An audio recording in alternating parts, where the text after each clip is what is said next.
enough to do it outside of the class. Hello everybody, I'm Marian. So, Alexander P. Huerta. I believe you've had your studio here since 2008, is that right? October 2008, so almost 8 years, 7 years. Where were you born? Where did you grow I grew up? up in the East Bay of San Francisco, San Leandro, California. It's next to Oakland. I'm sorry, I was born there. Didn't grow up there. I grew up in a city called Fremont, California, and Milpitas, California, until I was 16. Then I moved here. It was suburbs. When I was little, I can remember being taught to color one way, stay in the lines from my sister. That's the only thing as a young child I ever remember about art. So none of your family were artists or were involved in creative I remember arts? looking at my sister. She was my oldest sister out of 7 kids. She was a teenager already. I remember looking at oil pastels in this book that she used to have. Peace signs, you know, she was a hippie. Smiley faces, but it was oil pastels that she used. I remember that. And she did some of that? She made oil pastels? Yeah, she made it all. You did other things as a kid. What were your other interests? Sports was sports, yeah. mainly every interest I had was sports. In junior high, I started taking art classes. I mainly took wood shop and metal shop. So made building stuff. I remember a jewelry shop, jewelry class I took. But when I took these classes in junior high and high school, they were only to get a good grade, because who couldn't get a good grade in art? Who couldn't do art, right? And so I was just expecting to get a C grade in these classes, good enough for my mom, good enough for me. I never got out of the class and wanted to do what they taught me in the class. That wasn't interesting enough to do it outside of the class. I had sports to play or other things to do with my friends. And they certainly, none of my friends growing up, I ever remember any of them being artists or into art. Background in sports influences your art at all? In one major way. Oh. When I started painting in 1996, my color palette was automatic, it was bright and bold, and as I look back, I knew the color palette in my head is from the sports teams that I watched. They matched their complemented colors very well. So I knew what colors went with what colors when I started dropping oils on canvas in 1996. Everything went with yellow. Because every team almost had yellow. Either red or the purple or the blue. Yeah. And when I started painting, I just remember looking at these jerseys and thinking, oh, blue goes great with gold. Let's try that. Wow, you never know where influences will come from, right? Everything just feeds you, everything you learn from everyone. Now, you moved to Las Vegas in high school, is that right? 16 or something? Summer of 1983. I was going into 11th grade. I didn't care to get involved in high school. I just wanted to get my diploma and get out. Get on with my life. Get on with my adult life. And I was a C student, but I could have been an A student if I wanted to be. I know that. I just, my parents, they didn't graduate high school. So they didn't really push me to education to the point where there's something after high school for you. She wanted you to get to high school. Yes, that was the most important thing in her life. That a year and a half I worked at Carl's Jr. My mom worked in a little casino called the Knott Hill Casino. It was next to Harrah's. But Harrah's then was called the Holiday Inn Casino. It was owned by Holiday Inn.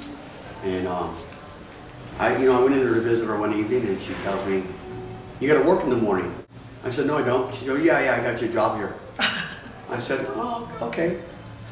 So it was in the kitchen doing dishes, busting the tables in this upstairs cafe from the casino. I ended up working for Harrah's for 13 years. Wow. The first moment that art said, "Hello, Alex," was around 1995. Steve Wynn was building the Wynn Hotel. He first built a gallery in front of the property before he put the hotel up. And in his private collection, he has Van Gogh, Monet, Picasso. So on my off day from the casino, I walked in the gallery. Just really, I remember thinking, just to spend some time. Oh, I'm gonna go look at this art that all these famous names I know. To that point in my life, I didn't care about art. I worked in the sports book. It was all sports going through my head. Numbers, sports, teams, gambling, all that. And I'm looking at this art and it's really cool, and I knew the names. I didn't really know the art except for Picasso. And it is the painting that got my attention. It was Picasso. But it was the Picasso that made me stand there for more than 10 minutes. And it was a moment of, not clarity, but it was certainly the moment that God got my attention about the life that I am talking about, that I live now. I went on to live 5 more years of casino life, but that moment when I was looking at that Picasso, I remember thinking in my head, oh, this guy's great. They say Picasso's the greatest. But look at his lines. They're not complete, but he's great. His colors aren't totally matching, because in my head are the sports colors. And on that, I was looking at Rev, and that's the painting of the girl with her head tilted with the pearls, with the chair behind her. And I remember seeing the green and the red that I didn't like that went together, but they're saying this is Picasso and he's great, and I'm saying, well, he's great, and he don't finish his line, and he didn't do a woman like you're supposed to do a woman, and it looks like a woman. And so for the next year, you know, for that moment, that will be the most significant moment that led me to this life as an artist. May I ask how old you were, Alex? I was, let's see, 1995, let's do the math. I was 29. Okay. And that was the first real moment. So Picasso is my first influence. He told me that you don't have to draw, you can draw stick figures if you want. Every first Friday I would set up easels, such as this. Not that nice, they were $14 store-boughts. And I would put my paintings on there. I would ask for a ride too first Friday from a friend. I would ask for a ride to pick me up and take me home. And I did that for 5 years, through the cold, through the heat. And you sold some? Oh, that's where I started selling my work. I got collectors from them days on the sidewalk. Studio in 2008 of October. I remember missing, when you're out at First Friday and you set up early on the street, especially during the months coming, the crowd, you know, they're big. You just see the build of the crowd, it's sparse, and then it just getting thicker and thicker and thicker. That was the immediate thing I missed, being in my room. Oh, I really am excited in big crowds to watch people, to chat with people. Talk to them about your art or about anything? No, the psychology of people are, if not more interesting than art, just as interesting. That's what art did for me. Made me engage. It made me embrace all of humanity and want to know, where'd you come from? Why are you standing in front of my art feeling the way you feel about that color and that scene? What is it about your life as you come to travel of however old you are to stand in front of my piece? I want to know that. I want to know that why you cried, why you're thrilled, why you're buying that, why you can't live without that painting of mine for the rest of your life. So I started painting with oils because I was afraid of acrylics. You had to have ideas in your head to paint with acrylics. I didn't know abstract from realism, from anything. But I knew that I didn't have any really ideas, and I was afraid to draw, so I knew I didn't want to paint and draw. So I just started smearing colors with oils, and you know, the colors of the sports teams, and they were really colorful and beautiful, and I could move the oils around for 3 days, 4 days. I didn't have to have an idea. I could just move them around for days until they dried, and it was easy for me. And so when people tell me, oh, I started with acrylics because that was easier than oils, I don't know that. I know exactly when I started with acrylic.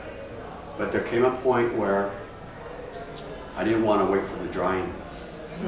And I did have more ideas. I was painting now landscapes and vases. With oils, there were landscapes, there were vases with flowers. They were a couple figuratives, abstracts, then acrylics.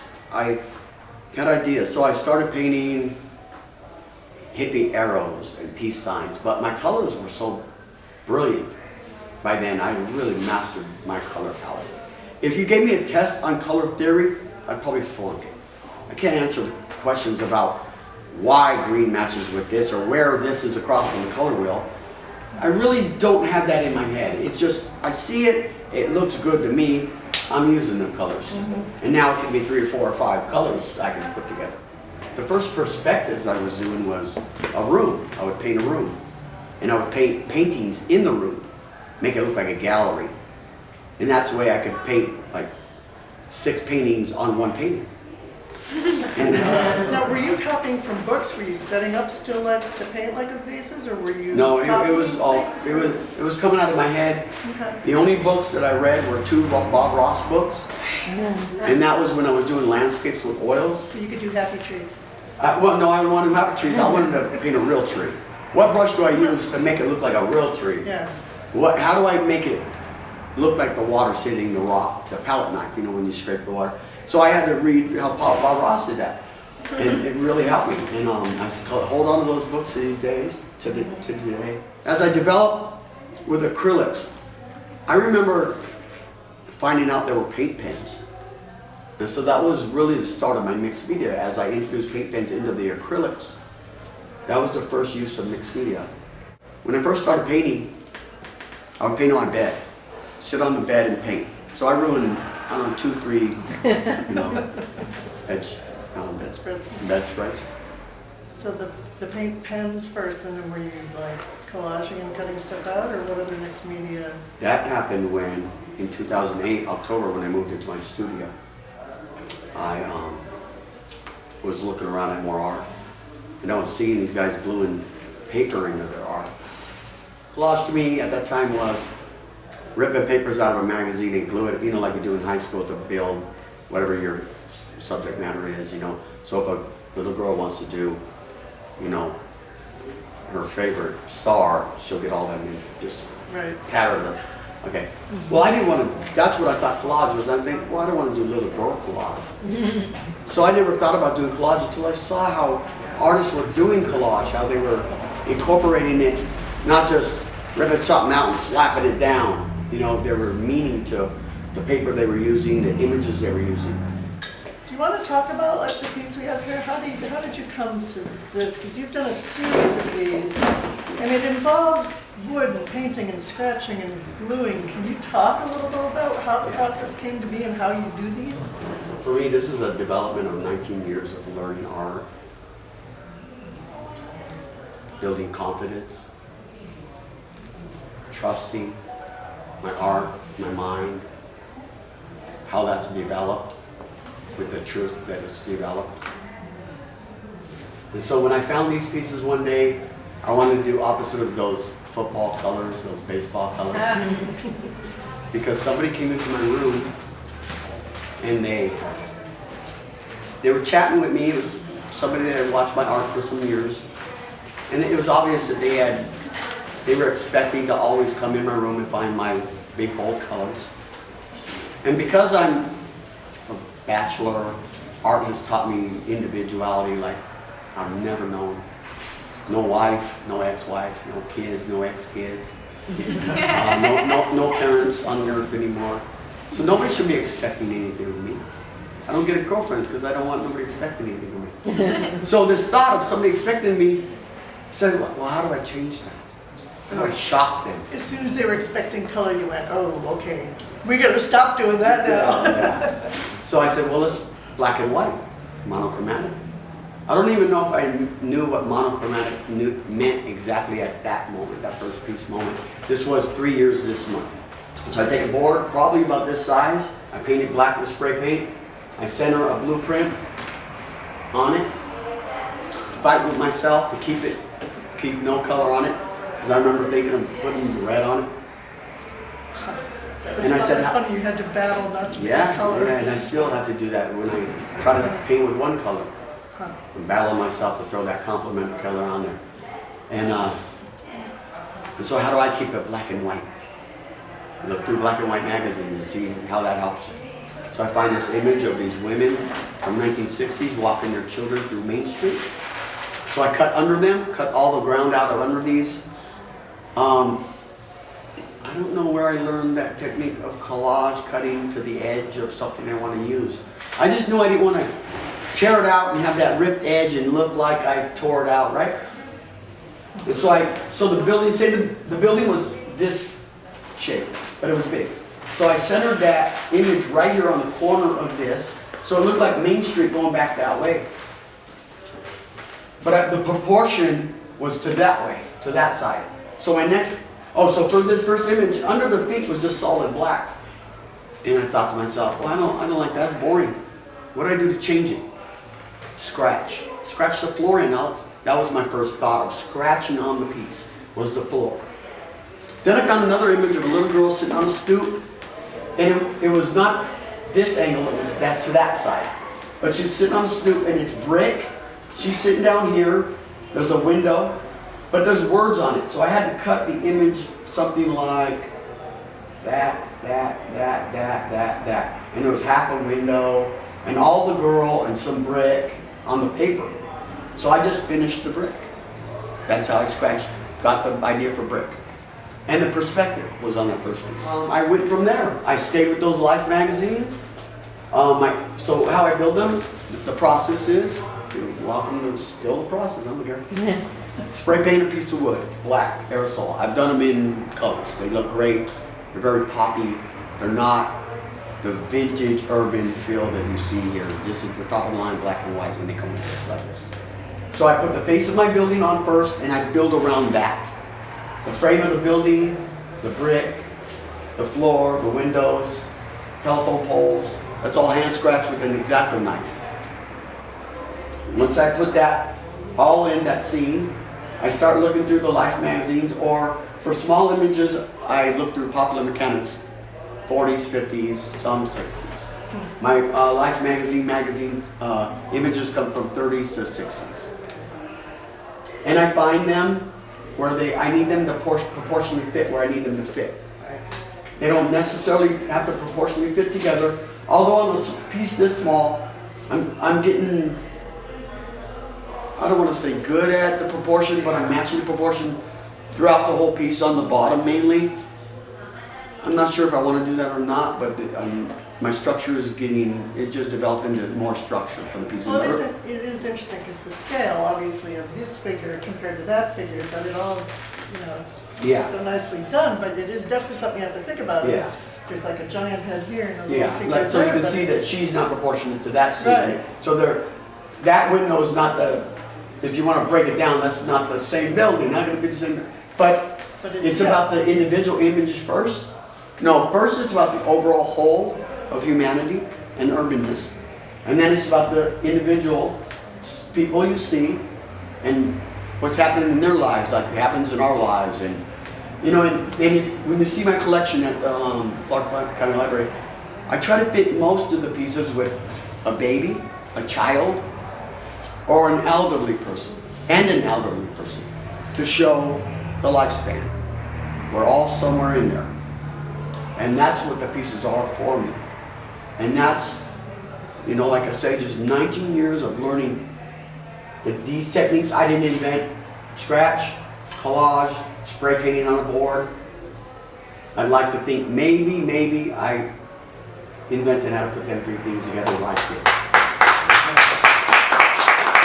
I start doing this,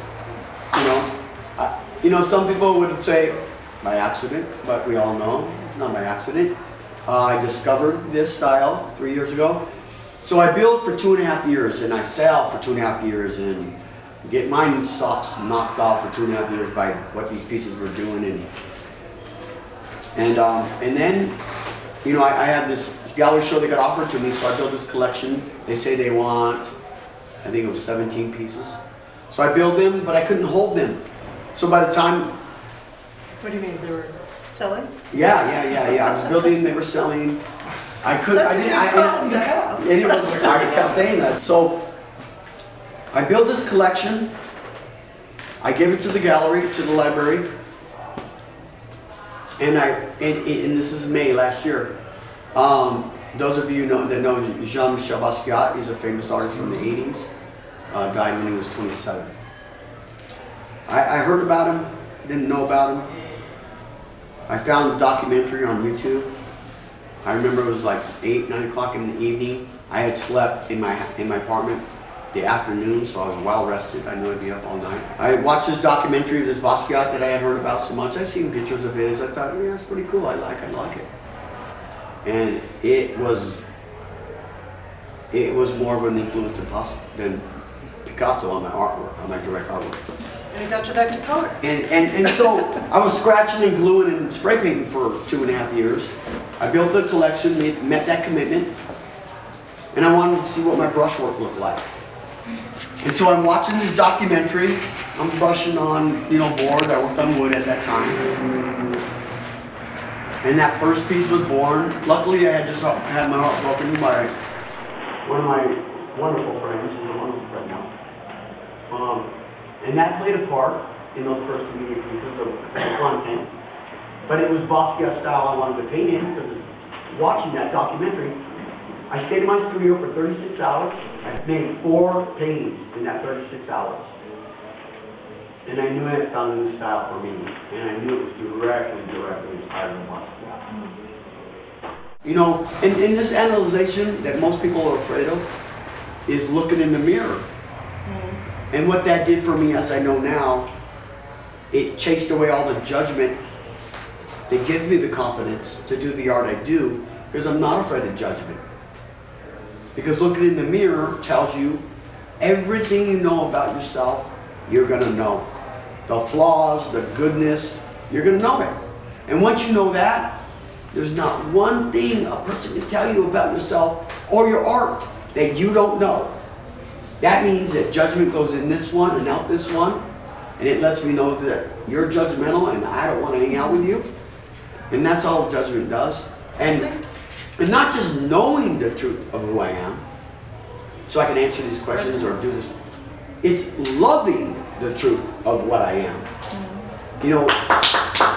I love the flaws as much as I love, the good things I like about myself. I just don't enhance the flaws no more. And some of my flaws, maybe I like them and I let them. I let them enhance. You need light and dark and good and bad. Yeah. Well, I think that's good. I think we have to wrap it up. Well, let's, a little. let's,